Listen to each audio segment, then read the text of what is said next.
गोविंद शिल्प घेऊन येत आहे एकूण 80 ट्विन बंगलोचा भव्य दिव्य पंढरपुरातील एकमेव प्रकल्प। आमच्या प्रकल्पाची वैशिष्ट्ये मनाला शांती देणारं महादेवाचं मंदिर, मुख्य रस्ता सुमारे 30 फुटांचा, अंतर्गत रस्ता सुमारे 20 फुटांचा, ग्रामपंचायत योजनेचा प्रत्येक बंगलोजला स्वतंत्र नळ, सांडपाण्याची सुरक्षित विल्हेवाट, सर्व टाइल्स ग्लॉसी आणि नामांकित कंपनीच्या, सर्व स्टेअर, खिडक्या, चौकटी सुपर ब्लॅक ग्रेनाइट, दोन्ही अटॅच बाथरूम पूर्णपणे टाइल्स, पंतप्रधान हर घर नळ योजना पूर्णत्वाकडे, bathroom, basin, kitchen, CP fittings हे जगवार कंपनीचे, स्टील वर्क पूर्णपणे जिंदाल कंपनीचे, 1000 लिटर पाण्याची टाकी, 150 लिटर सोलर वॉटर हीटर सोबत वॉटर प्युरिफायर, प्रत्येक बंगलोजला स्वतंत्र पार्किंग, दर्शनीय भाग पूर्णपणे डॅटो टाइल्स, टाटा प्रवेश कंपनीचे आकर्षक भक्कम दरवाजा, फुटी उंचीचे सुरक्षित कंपाऊंड। मग विचार काय करताय? गोविंद शिल्प, पत्ता गट नंबर 95, हॉटेल अंगण शेजारी, लाखळी रोड, पंढरपूर। ताज्या घडामोडी पाहण्यासाठी आमच्या YouTube चॅनलवरील PVR म्हणजेच पंढरी वार्ता या न्यूजला सबस्क्राइब करा आणि शेजारील बेल आयकॉनवर क्लिक करा। सध्या राज्याची राजकीय परिस्थिती पाहता सगळेच पक्ष सत्ता मिळवण्यासाठी लढताना दिसतायत। मात्र ज्यांच्या जीवावर ही लढाई लढली जाणार आहे त्या जनतेच्या प्रश्नाकडे मात्र कुणाचेच लक्ष नाही। सत्तेच्या मोहात अडकलेल्यांना सर्वसामान्य जनतेच्या समस्यांचा साचत चाललेला डोह कधी दिसणार असा सवाल बहुजन रयत परिषदेच्या प्रदेशाध्यक्ष कोमल साळुंके ढोबळे यांनी उपस्थित केलाय। बहुजन रयत परिषदेच्या वतीनं विभागीय कार्यकर्ता संवाद अभियान सुरू करण्यात आलंय। आज पश्चिम महाराष्ट्र विभागाची बैठक पंढरपूर येथे मोठ्या उत्साहात पार पडली। या बैठकीनंतर आयोजित पत्रकार परिषदेत त्या बोलत होत्या। शासनाने आजवर मातंग समाजाची देखील फसवणूकच केली आहे। साहित्यरत्न अण्णाभाऊ साठे यांच्या जन्मशताब्दी वर्षानिमित्त 2019 मध्ये तत्कालीन शासनाने 100 कोटींचा निधी जाहीर केला होता। कोरोनामुळे जयंती उत्सव झालाच नाही तर मग तो निधी गेला कुठे याबाबत कोणीच काही बोलत नाही असा आरोप करीत कोमल ढोबळे यांनी अनेक महत्त्वपूर्ण प्रश्नांकडे या पत्रकार परिषदेच्या माध्यमातून लक्ष वेधले। यावेळी बहुजन रयत परिषदेच्या प्रदेशाध्यक्ष ॲडव्होकेट कोमलताई साळुंके ढोबळे, प्रदेश सरचिटणीस ईश्वर क्षीरसागर, पश्चिम महाराष्ट्र विभागीय अध्यक्ष आबासाहेब वाघमारे, प्रदेश संपर्क प्रमुख दत्तात्रय पाटील यांच्यासह बहुजन रयत परिषदेचे विविध पदाधिकारी कार्यकर्ते उपस्थित होते। आज या ठिकाणी बहुजन रयत परिषद महाराष्ट्र राज्य संघटनेच्या पत्रकार परिषद या ठिकाणी होत आहे। आलेल्या सर्व पत्रकार बांधवांचं संघटनेच्या वतीने हार्दिक अभिनंदन। 21 तारखेला सुरुवातीला वर्धा या ठिकाणी झाली, त्या ठिकाणी भंडारा, गोंदिया, चंद्रपूर या जिल्ह्यातले कार्यकर्ते बोलावून त्या ठिकाणी मिटिंग घेण्यात आली। त्याच्या अडचणी लक्षात आल्या। त्यानंतर अमरावती या ठिकाणी कितीही जास्त पद्धतीने झालं, त्यानंतर लातूरला झालं आणि आता पश्चिम महाराष्ट्रामधून या पंढरपूर या ठिकाणी मिटिंग आयोजित केली आहे। या मिटिंगमध्ये एवढाच उद्देश आहे की बहुजन समाजासाठी ही संघटना राज्यभरात काम करते। या संघटनेचे संस्थापक अध्यक्ष प्राध्यापक लक्ष्मणराव ढोबळे साहेब आहेत आणि प्रदेशांचा साचत चाललेला डोह कधी दिसणार आहे? बहुजन रयत परिषदेच्या वतीनं विभागीय कार्यकर्ता संवाद अभियान सुरू करण्यात आलं होतं। आज पश्चिम महाराष्ट्रात ही विभागाची जी बैठक आहे ती पंढरपूर येथे पार पडत आहे। सध्या राज्यात सत्तेची खुर्ची मिळवण्यासाठी राजकीय पक्षांचा जो काय आटापिटा चाललेला आहे त्यामुळे सर्वसामान्य जनता संभ्रमात आहे। सगळ्या गोष्टी कॉम्पॅक्ट होत चाललेल्या आहेत। म्हणजे मुलांना दप्तराचं ओझं होतं आहे म्हणून शासनानं 6 विषय गेला कुठं याबाबत कोणीच काय बोलत नाही आहे। महायुती सरकारनं बार्टीच्या धर्तीवर अण्णाभाऊ साठे संशोधन व प्रशिक्षण संस्थेची निर्मिती केली। यासाठी 105 कोटी रुपयाची तरतूद केलेली आहे। मातंग समाजातील मुलांचं शिक्षण व नोकरीतील प्रमाण वाढणार आहे असं सरकार म्हणत असलं तरीसुद्धा त्याचा प्रत्यक्षात फायदा मात्र मिळत नाही आहे। आणि म्हणून रमाई घरकुल योजनेअंतर्गत सुद्धा स्वतंत्र घरकुल योजना मातंग समाजाला देण्याचा निर्णय घेतला आहे। ती घरकुलं किती लोकांना मिळाले, कुठं आहेत काय त्याचाही काहीच थांगपत्ता नाही आहे। कुणाकडेच त्याची काहीच डिटेल्स तुम्हाला मिळणार नाही, कारण तिथं कोणी चौकशी करायला जातच नाही। पंतप्रधानांनी देश पातळीवरती अनुसूचित जातीचा अभ्यास करण्यासाठी उच्च अधिकारी समिती नेमली, त्याच धर्तीवर महाराष्ट्रात सुद्धा समिती नेमली। ती समिती कुठे आहे? त्या समितीनं आजपर्यंत काय अभ्यास केला, कोणते निर्णय घेतले ह्याचा आढावा शासनानं जाहीर केला पाहिजे। 12 राज्यांनी प्रस्ताव केंद्र शासनाकडे सादर केलेला आहे। पण महाराष्ट्र राज्यानं अ ब कड प्रवर्गवारी करण्यासंदर्भात आजपर्यंत केंद्राकडं प्रस्ताव सादर केलेला नाही. तो कधी करणार? अनुसूचित जातीमध्ये अ ब कड प्रवर्गवारी करण्यासाठी मातंग समाज गेली 30 वर्षापासून पाठपुरावा करतोय. जसं आपल्या राज्यात, देशात मर्यादा पुरुषोत्तम प्रभू रामचंद्राचं मंदिर जेवढ्या वेगवान पद्धतीनं आणि निधीनं झालं, तसंच प्रभू रामचंद्रांच्या या सगळ्या भक्तांना का त्यांच्या हक्काचं काय मिळत नाही आहे, हा माझा प्रश्न आमच्या संघटनेच्या वतीनं आम्ही या राज्य शासनाला विचारणार आहोत. धन्यवाद. कारण की यापूर्वी वर शासन किंवा 6 महिने असेल तुम्ही रस्ता उघडू शकता असतात. अगदी बरोबर प्रश्न केलाय तुम्ही. 3 महिन्याचा आमदारकी आहे. हो, तुम्ही स्वतः नाराज होता, स्वतः नाराज होता लोकसभेत. आमदारकी येणार आहे हेही अगदी बरोबर आहे, पण म्हणून मला वर्ध्याला जायची काय गरज होती? आम्हाला अमरावतीला जायची काय गरज होती? का प्रत्येक विभागातनं मीच आमदार होणार आहे? मला एकटीलाच सगळीकडे आमदार व्हायचं नाही आहे. आणि बहुजन रयत परिषदेचा ही जवळपास जी काही प्रबोधन यात्रा आहे किंवा हा अभियान जे संवाद अभियान आहे, ही 7वा-8वा अभियान आहे.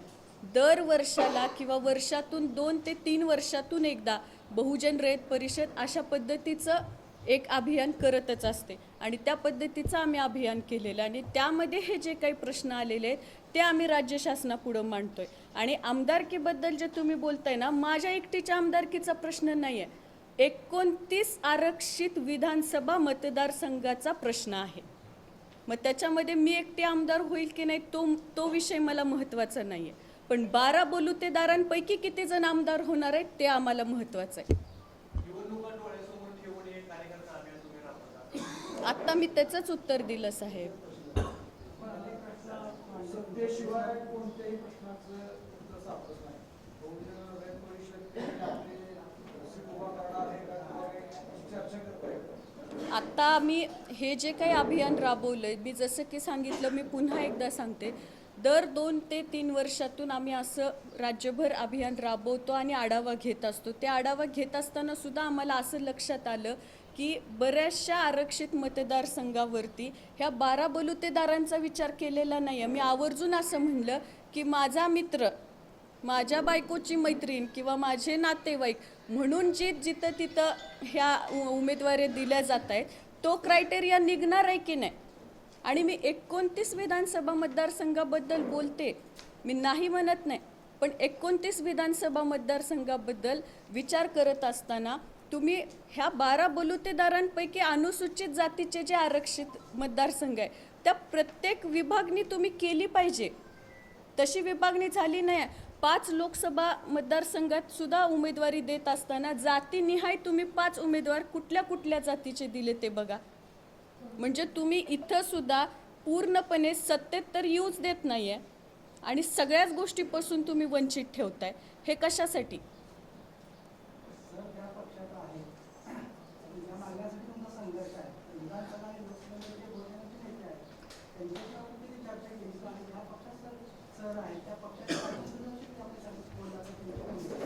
ह्या बहुजन रयत परिषदेचे संस्थापक अध्यक्ष हे आदरणीय प्राध्यापक लक्ष्मणरावजी ढोबळे साहेबच आहेत.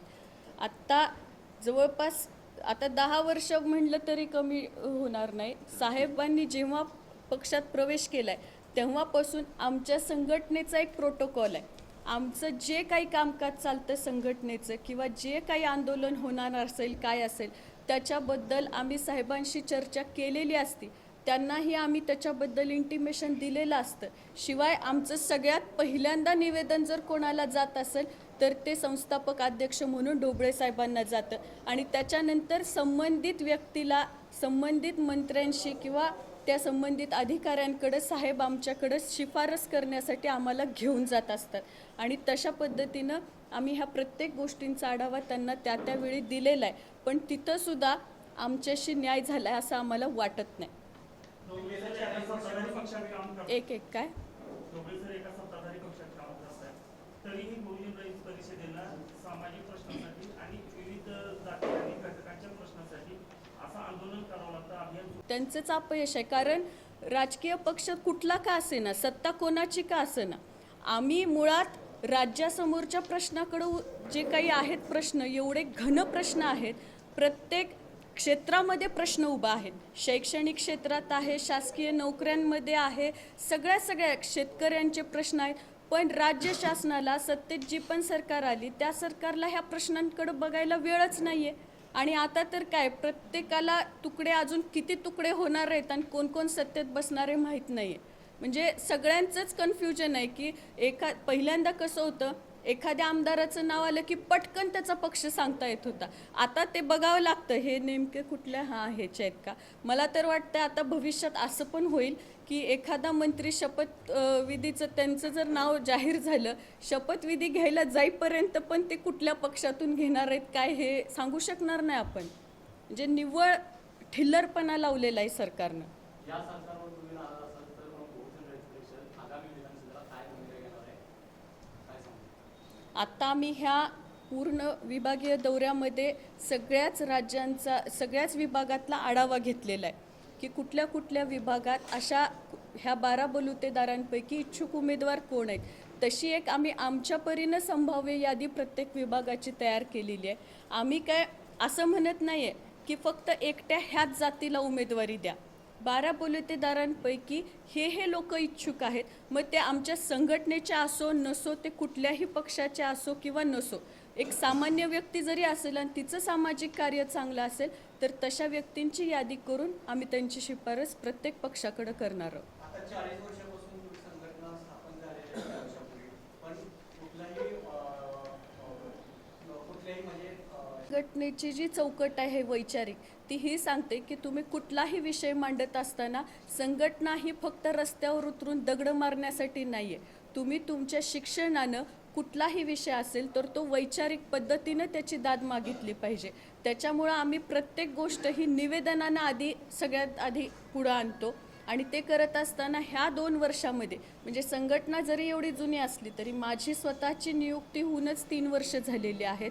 त्या 3 वर्षाच्या कालावधीमध्ये आम्ही टोल आंदोलन केलेलं आहे, MSEBचं आंदोलन केलेलं आहे. त्याच्यानंतर आत्ता रिसेंटचं जो विषय तुम्ही ते IS अधिकाऱ्यांबद्दलचा जो न्यूजवरती आत्ता गाजतोय, त्याच्याबद्दल गेल्या 9 महिन्याखाली आम्ही नांदेडला बोंब मारो आंदोलन केलं होतं. आणि त्यावेळेस आम्ही नांदेड जिल्ह्यातून पूर्णच दिव्यांग सर्टिफिकेटची तुम्ही तपासणी करा ही मागणी आम्ही केली होती. पण आमचं काय होतंय ना साहेब, आम्ही थोडंसं प्रसिद्धी करायला आणि वाहवा करून घ्यायला कमी पडतोय, त्याच्यामुळे ते तुमच्यापर्यंत पोहोचलं नाहीत.